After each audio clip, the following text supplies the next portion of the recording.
por tudo. E o Senhor tem uma palavra de vida, uma palavra de fé, uma palavra de esperança aos nossos corações. Estamos numa caminhada, numa jornada de fé. Projeto de vida 2025, nós estamos declarando que ele cresça e o Senhor seja exaltado, que o Senhor seja glorificado sobre a nossa vida. Nós vimos no primeiro elo que o Senhor precisa crescer em cima da nossa fraqueza. Vimos também a importância que o Deus tem que crescer também na nossa mente. Semana passada Jesus cresceu sobre os nossos sentimentos. E hoje Ele quer crescer em uma área da nossa vida que ela é fundamento, que ela é a base. O Senhor tem que crescer aonde hoje, irmãos? Na minha família, amém? Eu quero convidar a igreja em reverência à palavra de Deus, a se colocar de pé para o momento da leitura das Sagradas Escrituras. Quem está com a sua Bíblia? 1 Timóteo, capítulo 5, versículo 8. 1 Timóteo, capítulo 5, versículo 8. Ao Senhor toda honra, toda glória, todo louvor, toda a adoração. Quem achou diz amém. A palavra fala assim: se alguém não cuida de seus parentes, e especialmente dos de sua própria família, negou a fé, e é pior que um descrente. Vou ler mais uma vez. Se alguém não cuida de seus parentes, e especialmente dos da sua própria família, negou a fé, e é pior que um descrente. É a palavra de Deus para nós. Feche os teus olhos. Senhor, louvado e engrandecido seja o teu santo nome. Como nós acabamos de ministrar no meio do louvor, a tua palavra é cura, a tua palavra é a força, é o escudo, é a direção que nós precisamos para a nossa vida. Por isso te pedimos, fala, Senhor. Nós precisamos ouvir a tua voz, e que teu Espírito Santo nos trate, nos trazendo entendimento e a compreensão da tua palavra, porque através disso que o poder do Senhor vai se manifestar. Caia por terra todo e qualquer espírito agora que tentar se levantar contra a manifestação do teu poder. Toda distração, toda dispersão caia por terra, que o nosso coração seja todo para ti, e assim, meu Deus, nós crendo no teu agir, já te agradecemos em nome de Jesus, amém. Podem sentar-se, amados. Graças a Deus. A palavra ela vai maturando no coração da gente quando a gente vai mergulhando, né? Para quem não sabe, né? Dia de domingo eu tenho a graça de ministrar a palavra 3 vezes. E quem me acompanha às vezes 2 vezes, minha família que está escutando 3 vezes, é interessante como cada vez parece diferente. Porque se trata da palavra de Deus. E essa em especial, tratando muito comigo, porque ela fala de algo que é muito especial para Deus. Família. Diga assim, família é projeto de Deus. Quem crê assim? Amém? Por isso que sua família é uma bênção. E que Jesus cresça na nossa família, amados, vai do seguinte ponto. Nas palavras do apóstolo Paulo ao seu filho na fé, Timóteo, um filho muito querido, que jovem, ele teve uma grande responsabilidade de cuidar de igrejas, e Paulo fez questão de, na direção de Deus, dar para ele toda a orientação, para que ele fosse um servo digno do Senhor, para que o Senhor usasse grandemente, poderosamente, e assim Timóteo o fez. E nessa passagem aqui, alguns já conhecem, nós vemos uma recomendação que é especial. Ele estava ali preparando um jovem para cuidar das igrejas, mas ele fala de algo muito interessante. Olha, se alguém não tiver o devido cuidado com seus parentes,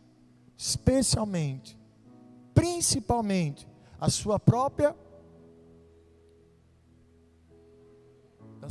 família, essa pessoa, ela está negando a sua fé, e ela é pior que um descrente. Então o que se vê nessa recomendação do apóstolo Paulo é o seguinte: a nossa forma de se relacionar com Deus, ela é totalmente ligada à forma como a gente se relaciona com a nossa família.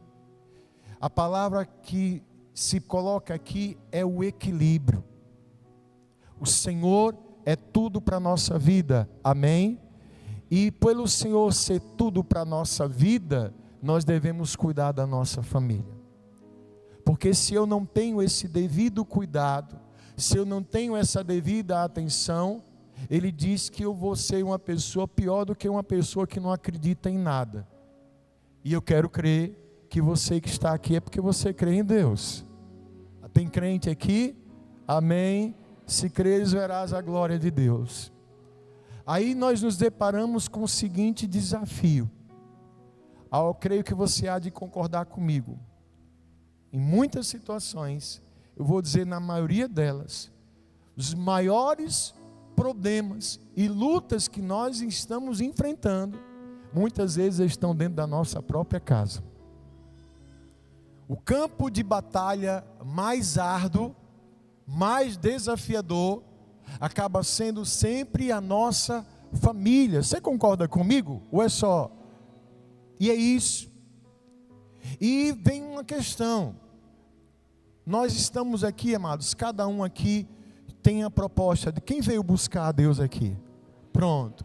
Essa busca pelo Senhor aqui é onde nós entendemos o seguinte: eu preciso que o Senhor me abençoe de alguma forma, eu preciso que o Senhor me fortaleça, eu preciso de uma direção da palavra de Deus, porque eu quero também isso para minha casa e para minha família. Porque a maioria de nós aqui entende os desafios que significa dentro de uma casa. E principalmente quando tem só, por exemplo, a gente. Pastor, na minha casa só sou eu. E a coisa às vezes pega para o lado de lá. E muitas vezes até quando é todo mundo crente também dentro da nossa casa, isso não significa isenção de problemas, não. Quando a palavra de Deus fala que quando cai a chuva, ela cai sobre o justo e sobre o injusto, ela está dizendo sobre isso. A questão, amados, é ter esse seguinte entendimento: nós precisamos do Senhor, a nossa família precisa do Senhor, a nossa casa precisa do Senhor, e essa é a única maneira mesmo de ajustar o que precisa ser ajustado. O que nós estamos testemunhando hoje são famílias se desfazendo, famílias se isolando, problemas entre marido e mulher, problemas com filhos, filhos com problema com seus pais, casas cada vez mais desestruturadas. E amados, a solução é Jesus Cristo, é que Ele cresça também na nossa família. E aí vai um ponto de reflexão, para a gente pensar um pouquinho. Minha esposa estava me lembrando hoje, já são 23 anos, pela graça de Deus, pregando a palavra de Deus. E quando me foi dada a oportunidade para pregar pela primeira vez, foi num culto da família. Desde então meu coração ficou nessa proposta. Família. Sabe? E uma das coisas que eu estou aprendendo é uma seguinte constatação: que o milagre que eu tanto quero, que eu tanto desejo, A obra que eu tanto busco que Deus faça na minha casa, na minha família, ela tem um ponto de origem, ela tem um ponto inicial. E sabe onde é? É em mim, é em você. O Senhor quer usar você como esse referencial na sua casa e na sua família. Porque, de uma maneira muito prática, a referência que nossa família vai ter de Cristo vai ser pela forma como nós estamos apresentando Ele para eles. Quantos estão entendendo isso? Então, que Jesus cresça na minha família. Então, antes de mais nada, que Jesus cresça em mim. Porque com isso, quando Ele toma o devido lugar, o seu devido espaço está ocupado, aí sim, nós vamos ter a força, a luz, a direção, a verdadeira bênção dele sobre nós e sobre a nossa família. Quantos estão comigo aqui? Amém, amados? E aí, nós temos, dentro desse contexto, um exemplo que eu quero usar aqui para vocês. Pode passar, Vanessa, por favor. Nós vamos ver aqui sobre o exemplo desse homem chamado... Como é o nome dele? Eu quero ler para você esse texto. Lucas capítulo 19, versículo 1 em diante, diz o seguinte: Jesus entrou em Jericó e atravessava a cidade. Havia ali um homem rico chamado Zaqueu, chefe dos publicanos. Ele queria ver quem era Jesus, mas sendo de pequena estatura, não conseguia por causa da multidão. Assim, correu adiante e subiu numa figueira brava para vê-lo, pois Jesus ia passar por ali. Quando Jesus chegou àquele lugar, olhou para cima e lhe disse: Zaqueu, desça depressa, quero ficar em sua casa hoje. Então ele desceu rapidamente e o recebeu com alegria. Todo o povo viu isso e começou a se queixar. Ele se hospedou na casa de um pecador. Mas Zaqueu levantou-se e disse ao Senhor: Olha, Senhor, estou dando a metade dos meus bens aos pobres, e se de alguém extorquir alguma coisa, devolverei 4 vezes mais. Jesus lhe disse: Hoje houve salvação nesta casa, porque esse homem também é filho de Abraão. E pois o Filho do Homem veio buscar e salvar o que estava perdido. Amém? Vamos pegar aqui então Zaqueu como esse exemplo para nós.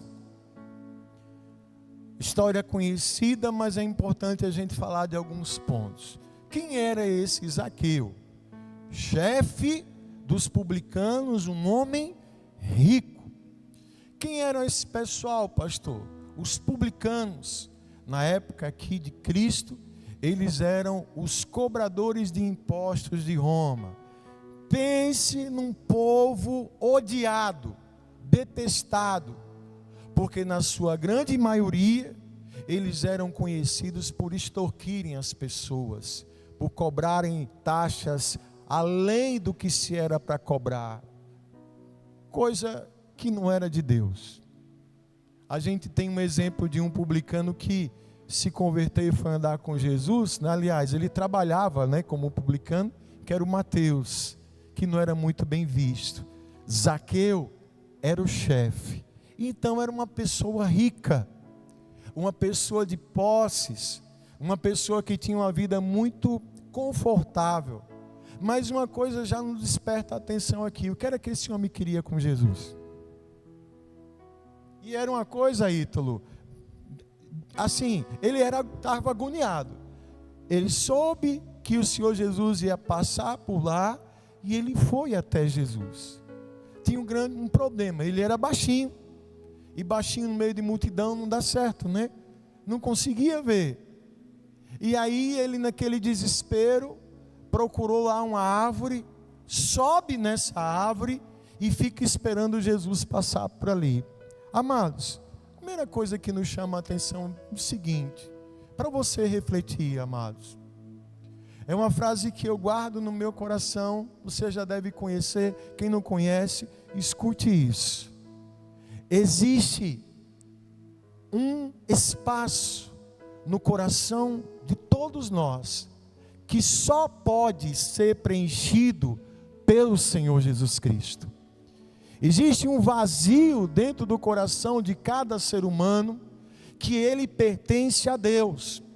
Porque se colocar qualquer outra coisa nesse lugar que não for o Senhor, nunca haverá um preenchimento real. Nunca vai haver satisfação verdadeira, alegria verdadeira, porque nós fomos feitos para a glória de Deus. A nossa vida só se consolida e só se estabiliza de verdade com a presença de Deus em nós. Não adianta as posses, não adianta as riquezas, as conquistas. Sem Jesus vai faltar o principal. E é óbvio que Zaqueu percebeu isso. Tanto que ele não mediu esforços. Parece ter uma cena até ridícula, um senhor baixinho subindo numa árvore. Mas ele sabia que o coração dele ardia pela presença do Senhor. E sabe o que aconteceu? O desejo do coração dele era tão forte, que Jesus, quando passa, olha para cima e diz: Zaqueu, desça daí que hoje eu vou para a sua casa. Ei,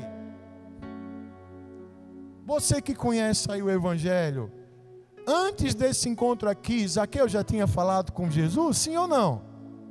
Ah, tinha, Ítalo? Não. E como é que Jesus sabia o nome dele? Sabe por quê? Jesus é Deus. E diga para o seu irmão: Jesus sabe o seu nome também. Ele te conhece. Ele sabe do que você precisa. E quando você busca Ele, diga assim: quando você busca Jesus, aí Ele te encontra. Quem está entendendo isso? Desce depressa daí, Zaqueu, que hoje eu vou ficar na sua casa. Duas coisas muito especiais aqui para a gente entender esse exemplo de Zaqueu. A primeira coisa que aconteceu aqui foi essa: Zaqueu permitiu a entrada de Jesus na sua casa. Quem quer que Jesus cresça na sua vida e na sua família? Deixe Ele entrar. Deixe Jesus entrar. Oxente, pastor, e ele não já entrou não? Não sei. Olha o que diz Apocalipse capítulo 3, versículo 20. Eis que estou à porta e bato. Se alguém ouvir a minha voz e abrir a porta, entrarei, cearei com ele e ele comigo. Amém? Olha aqui a palavra do Senhor Jesus Cristo. Jesus deseja cear conosco. O que isso significa? Comunhão, intimidade, sabe? Contato direto com o Senhor, presença do Senhor na nossa vida. Mas isso só acontece se nós tivermos a sensibilidade de ouvir Ele bater a porta da nossa vida, ouvir Ele chamando, Ele chama pelo seu nome, e nós abrimos a nossa porta para que Ele entre. A grande questão é que, infelizmente, na maioria dos corações, Jesus ainda não entrou. Ele continua batendo na porta, pacientemente, educadamente, mas, como eu estou falando desde cedo aqui, tem muita gente deixando Jesus esperando na calçada. Porque quando Jesus entra de verdade na nossa vida, os milagres começam a acontecer. Porque Jesus coloca isso, você percebe que é uma condição. A minha comunhão com Jesus está condicionada à minha espontaneidade, à minha vontade de permitir que Ele entre ou não. Você consegue entender esse pequeno, grande detalhe? É onde a gente pode testificar que em qualquer igreja desse planeta, pode ser que tenha muitas pessoas que estão dentro da igreja, mas Jesus ainda não entrou na vida delas. Porque tem essa resistência. Eu estava citando aquele exemplo comum na maioria das casas. A pessoa vai receber um visitante, aí, eita, chegou, aí a pessoa vai entrar na casa dela. Qual é a primeira coisa que de repente geralmente alguém fala? Deixa eu ver se eu não estou exagerando. Geralmente tem uma palavra que diz assim: olha, não olhe. Você fala isso? Não é interessante? A preocupação, né? Eita, meu Deus, Ítalo, não olha a bagunça não. Às vezes estamos agindo assim com Jesus, e para que Ele não veja a bagunça, a gente não deixa que Ele entre. Mas é só quando Ele entra que essa bagunça ela vai ser arrumada. Só quando a gente permite que Ele entre, que Ele veja, que Ele ali observe: ó, isso aqui está fora do lugar, isso aqui não combina mais, isso aqui não era nem para estar aqui mais. Mas sabe o que é que muitas pessoas fazem? Daqui da Oceânica não, mas tem umas igrejas por aí que a pessoa sai para trabalhar, Jesus está lá na calçada. Tudo bom, Jesus? Deus abençoe. Volta, vai chegar em casa, e aí, Jesus, tudo certinho? E deixa Ele lá esperando. Porque quem manda na minha casa sou eu, quem manda na minha vida sou eu. Não é esse o entendimento. Zaqueu, ele permitiu que Jesus entrasse na sua casa, e foi depressa, e foi ligeiro. E olha que coisa que acontece aqui. Logo em seguida, o texto diz que se levanta uns cochichos do inferno. Sabia cochicho do inferno? Aprendi isso com o irmão Ivo. Seja repreendido os cochichos do inferno, as palavras. Porque escute, pode prestar atenção. Se você está ruim, se você está numa situação complicada, difícil, poucas vezes as pessoas vão prestar atenção em você. Mas quando você começar a ir para uma igreja, começar a querer buscar o Senhor, é para isso, está indo para a igreja. Vai virar pastor, é crente, vai morar logo lá. Quem é você? Quando Jesus vai à casa de Zaqueu, o povo começa a falar, o povo todo diz o seguinte: ele se hospedou na casa de um pecador, foi para a casa de um criminoso, foi para a casa de um bandido. O povo começou a falar. Aí vem uma outra atitude de Zaqueu que a gente aprende com ele. Pode soltar, Vanessa. Zaqueu, ele entregou o controle de toda a sua vida a Jesus. Toda a sua vida ele passou para Jesus. Quando ele ouve esse comentário, o que é que ele diz? Senhor, deixa eu dizer uma coisa. Estou pegando metade dos meus bens e vou dar aos pobres. E se alguma coisa eu defraudei a alguém, vou restituir 4 vezes mais. E o que foi que aconteceu? Se Jesus se levanta assim, missionário daí, se diz assim: hoje a salvação chegou dentro dessa casa. Entenda, qual o contexto aqui? A presença do Senhor Jesus Cristo na casa de Zaqueu foi manifestando ali a glória de Deus sobre o seu entendimento. Zaqueu sabia muito bem quem ele era. Zaqueu era consciente dos seus erros e das suas falhas.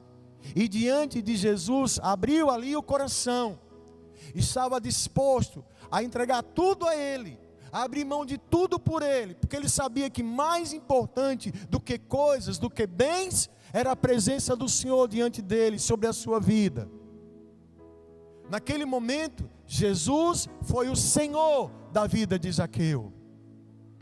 Jesus é o Senhor da sua vida? Fiquei preocupado agora. Jesus é o Senhor da sua vida? Põe aí, Vanessa, essa referência. Lucas 6,46. Por que vocês me chamam Senhor, Senhor, e não fazem o que eu digo? Não é isso que a gente vê na maioria das vezes? Jesus é o Senhor da minha vida. Mas aí a pessoa só faz o que ela quer. Tem algo de errado que não está certo nessa história, né? Tu és o Senhor, oh Senhor, Senhor. Aí o Senhor vê lá a bagunça, olha, joga isso fora. Não, Senhor, depois eu resolvo isso. Sabe por que muitos lares e famílias, infelizmente, amados, estão sendo assim terrivelmente atacados pelo inimigo? Porque o grande poder de Deus está sobre a vida daquele que se dispõe de verdade a obedecer ao Senhor, a ser fiel ao Senhor. Você sabe o que condena o Lúcifer, o inimigo? A condenação do inimigo das nossas almas é tão somente baseada na sua desobediência à palavra de Deus. A rebeldia o condenou. A desobediência, diz a palavra, é pior do que pecado de feitiçaria. É o que diz a palavra. Já o oposto também é verdadeiro. A obediência à palavra de Deus atrai as suas bênçãos, atrai as suas promessas, manifesta o seu poder, manifesta os seus milagres. Naquele momento a salvação chegou na casa de Zaqueu. Quando fala na casa de Zaqueu, não foi só para ele não. Casa é família. A família dele foi alcançada. A salvação ali chegou naquele lar, porque ele se dispôs a obedecer. Jesus precisa ocupar o devido espaço em nós, o devido espaço na nossa família. E o espaço se chama o primeiro. E esse espaço ele se consolida na medida que eu procuro obedecê-lo. Eu estou pregando aqui, daqui a pouco o culto acaba, e você vai fazer o que você quiser da sua vida. Eu também, cada um aqui vai fazer suas escolhas. Mas se de alguma maneira essa palavra está tocando no teu coração, você está se sensibilizando, você vai sair daqui pelo menos pensando, peraí, eu estou fazendo mais o que eu quero ou o que Deus quer? Já é um início. Quantos amam Jesus? Diga para o seu irmão, Jesus te ama. Jesus te ama, Ítalo. Amém. Aí pergunta assim, você ama Jesus? Eu amo Jesus. Amém. Quem ama Jesus aqui? Então tá bom então. Passa aí o próximo, por favor, Vanessa. Hoje houve salvação nessa casa. Amém? O próximo. Jesus Cristo cresce onde o amor por Ele é João 14, 23. Respondeu Jesus: se alguém me ama, guardará a minha palavra. Meu Pai o amará, nós viremos a Ele e faremos nele morada. Outra condição. Acabamos de dizer que amamos Jesus. Amém, amados? Está gravado. Você acabou de dizer que ama Jesus. Amém? Se alguém ama Jesus, a consequência desse amor vai ser obedecer a sua palavra. Guardar não é pegar a Bíblia e guardar na gaveta em casa. Guardar a palavra significa obedecer a palavra. E se eu obedeço a palavra, sobre mim e sobre você vem o amor de Deus. Aí vem Deus, vem com Jesus e vem com o Espírito Santo e vem fazer morada em nós. Aí Ele vai crescer em nós. E vai crescendo a cada dia que eu me disponho a me submeter à vontade dEle. E a vontade do Senhor, diz em 1 Pedro, é de que nenhum dos seus filhos se perca, mas que todos venham alcançar a vida eterna. Mas essa vontade, ela vem partir do princípio de eu abrir a minha vida, abrir a minha casa, abrir o meu coração, para que de fato Jesus entre, que de fato Jesus tenha poder de autoridade sobre a minha vida, e consequentemente a minha obediência a Ele, fazendo com que Ele cresça, não só vai me abençoar, mas vai abençoar também quem está perto de mim. O último slide diz isso. Quando Jesus cresce no coração de um da casa, os outros são abençoados também. Abra a porta para Jesus. Você pode ler, vamos ler todo mundo junto? 1, 2, 3.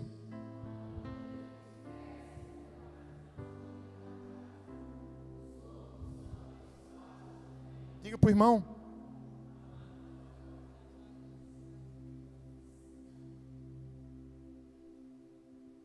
Então, essa é a palavra de Deus para nós hoje. Que Jesus cresça na nossa família. Que Jesus cresça em nós. Eu repito o que eu falei lá no início. O Senhor quer usar você. Ele vai usar você. Se você estiver disposto a seguir o exemplo do Zaqueu aqui. E de tantos outros que escolheram. Primeiro ouvir o Senhor, né? Abrir a porta. Em que lugar Jesus está no teu coração? Está na porta? Está assim? Tem lugar? Às vezes Jesus, está, Ítalo, está na parede pendurado no crucifixo. Jesus está lá. Ou às vezes numa imagem lá pendurada, bonita com o olho azul, Jesus está lá. Ou às vezes Jesus está numa Bíblia aberta, como um enfeite num estante. Não é disso. Jesus, ele tem que entrar aqui. Minha vida. Ele tem que ser o centro da minha vida. Ele tem que ser o centro da minha família. Ele tem que ser o Senhor da minha vida. Ele tem que ser o Senhor da minha casa. Eu tenho que arrancar o controle da mão do diabo, que estava tentando destruir minha casa e minha família, e colocar nas mãos do Senhor Jesus Cristo, para que Ele me dirija, para Ele conduza o meu lar. Eu tenho que reconhecer que eu preciso do Senhor. Ele tem que crescer na minha casa, Ele tem que crescer na minha vida, Ele tem que crescer na minha família, mas eu tenho que dar um espaço para isso. De manhã nós tivemos uma aula de escola bíblica maravilhosa. A irmã estava compartilhando ali, Eliane, não foi, Ítalo? Eliane, irmã Eliane, veio de manhã. Ela estava dando um testemunho bem interessante. Você sabe o que é que acontece? As pessoas hoje estão cada vez mais fechadas para dentro de si. Se a pessoa se fecha, como é que Jesus vai entrar? Porque todo mundo hoje tem um eu acho. Você já prestou atenção? Todo mundo tem uma opinião sobre todas as coisas. Todo mundo sabe, Dudu, o que é certo, o que é errado, segundo as suas perspectivas, segundo a sua maneira de enxergar. Você não pode, todo mundo tem uma facilidade muito grande de julgar as condições de vida do outro, e as pessoas vão se fechando cada vez mais para dentro de si, e acaba minando ali qualquer oportunidade do Senhor entrar. Quando ela fez esse comentário, a gente lembrou do que Paulo disse, inclusive a Timóteo, que nos últimos dias, o amor de quase todos ia se esfriar, mas aquele que perseverasse até o fim seria salvo. E lembre-se que é quase, porque se depender da fé do povo dessa igreja, nós queremos o amor de Cristo sobre nós, nós queremos que Jesus entre na nossa vida, nós queremos que Jesus entre na nossa casa. Então esse amor vai crescer, esse amor vai se manifestar, vai se tornar em poder de